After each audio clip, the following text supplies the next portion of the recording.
Sa wakas. Sa wakas. After ilang years? 4 years? After 4 years. 4 years. Una tayo nagkita sa bahay namin. Sa Payamansyon 1. Ba't ka nandun nun?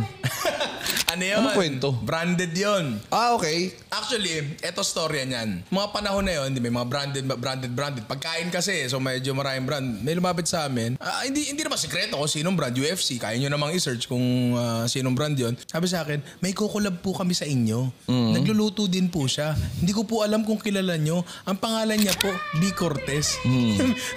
Kilala ko yun. Siyempre, hindi ko sinabi. Hindi ako nagpahalata. Na-excited ako. Pero, opo, kilala po namin. Sabi ko, Ian, B. Cortez daw.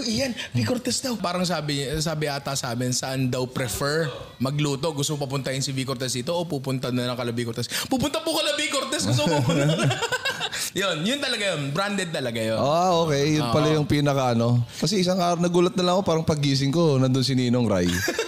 That time. Tapos, parang kung tapos na kayo magluto. Di ko na maalala.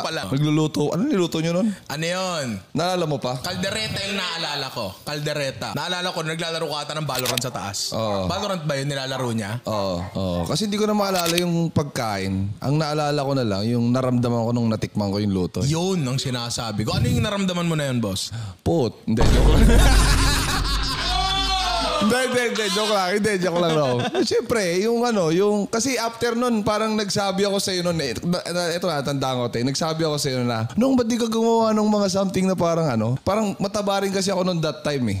So parang baka meron kang maituturo sa mga audience, especially sa mga audience, mga pagkain na naalala mo yun? Yes. Na parang baka meron kang alam na yung madaling lutuin na pwedeng kainin na medyo mura-mura na pang diet food, mga ganun. Kaso hindi ako nagda-diet eh.